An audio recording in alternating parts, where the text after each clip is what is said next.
Hello everyone, this is Ogre Boy, and I'm going to be doing my review for the 1989 film A Nightmare on Elm Street 5 of the Dream Child. The movie is directed by Stephen Hopkins, who also directed Predator 2. He did a really good job on Predator 2, and he does a pretty good job on this movie. And it's written by Leslie Boehm. And this time Freddy is back haunting Alice. This time he's wanting to possess the body of her unborn child, and in order to stop him they have to get his mother, Amanda Kruger, to help the spirit of her to help stop Freddy. The cast is really good, for the most part. Lisa Wilcox returns as Alice, and she's as good as she was in the last one. Maybe her acting actually is a little bit better in this one.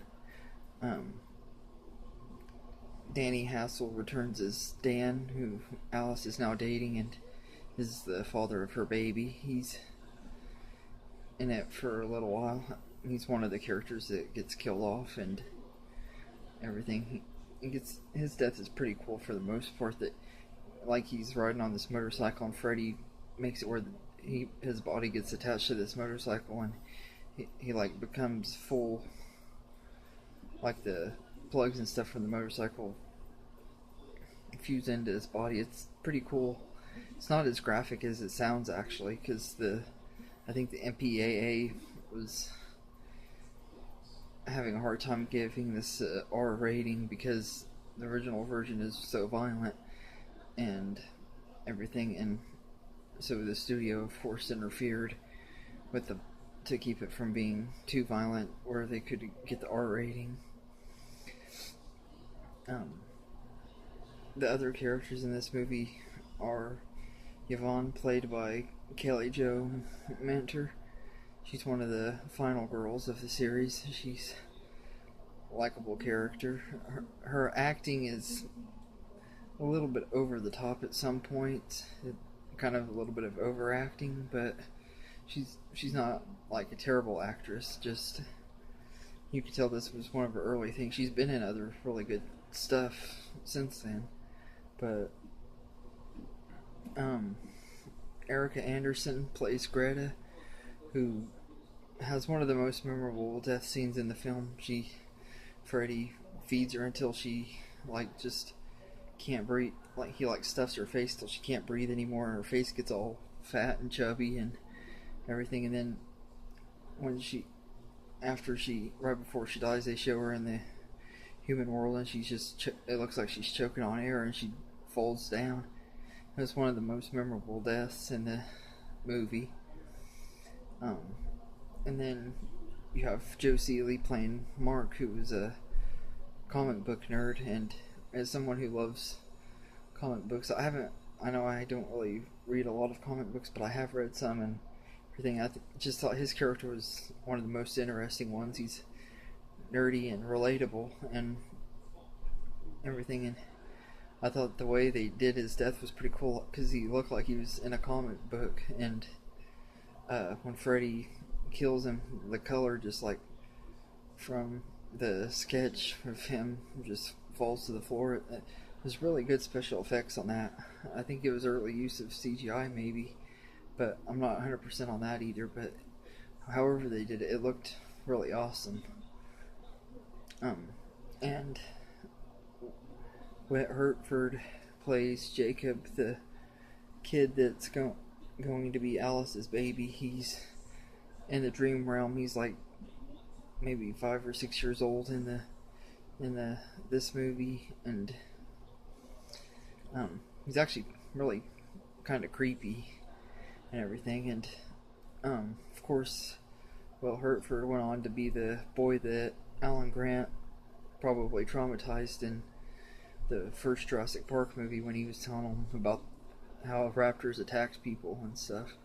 But I never realized that was him until I watched it this time. But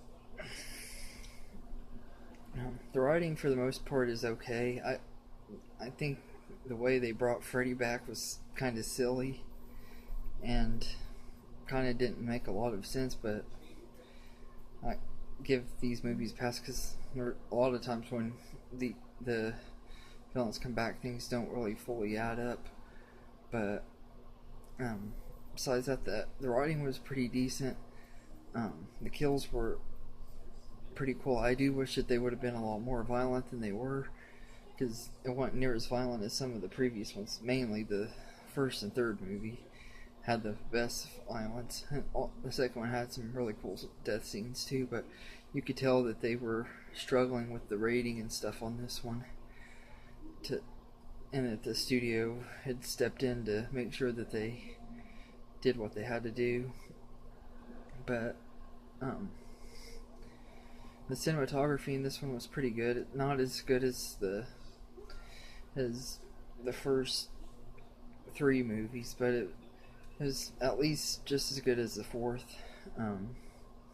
The score by Jay Ferguson was good. It wasn't, as I've said with each of them, it's not near as good as the first movie score, but I don't think any of the sequels have had scores that lived up to that first one. But it's not terrible, but it's not extremely great either, although it does have some pretty good songs like during the credits and some of the scenes. But it's not a perfect movie, but for being the fifth in a series, or most horror movies series usually either start to get dull or they start really losing their good value and stuff. I'd have to say The Dream Child is still a pretty decent movie, especially if you compare it to Halloween 5, which I thought was a huge disappointment. I know a lot of people probably do like that one a lot, but it was a huge disappointment following what happened with the fourth one. And Seed of Chucky, which was it's probably the worst fifth movie in a series that I've ever seen. Friday the 13th 5, I thought that one was not that good. So really, out of all the big fifth ones in a series, I think this one is easily the best and everything. But as far as Freddy movies go, it's definitely not one of the best out of the sequels. It's not absolutely terrible, but it's not like extremely great either. It's good, but it's not it could be a lot better. But yeah, and there was a part in this movie where, like, towards the end of it, it skipped like 2 minutes of it because my DVD disc is messed up because I let somebody someone borrowed it and didn't take care of it, and I really think that when people borrow stuff, they should take care of it, Jacob. But anyways, sorry about that little rant. I had to get that out there. But anyways, I'd give A Nightmare on Elm Street 5: The Dream Child 7 out of 10. I don't think it's a perfect movie. I don't think it's one of the very best in the series, but it's alright for what it is. And it's not totally boring. It's watchable and everything. And I can rewatch it when I'm watching the rest of the series, but it wouldn't be one that I would just rewatch just to watch it. Or if I'm in a Freddy mood, I wouldn't just go to watch this one. I'd probably pick one of the other previous ones out of the last four. But it's still a decent movie. Feel free to like and subscribe if you like this video. What did you think of this movie? Let me know in the comments. If you loved it or hated it, because I know this one was one of the ones that had a mixed reaction, because it did have a little bit of a darker tone than some of the other ones, although it was one of the ones that felt the least scary and stuff as well.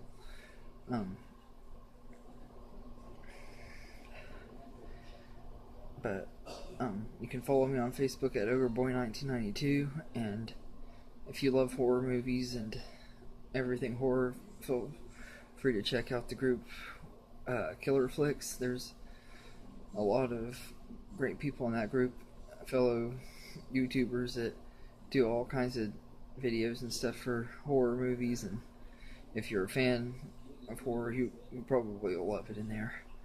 But anyway, thank you and have a good night.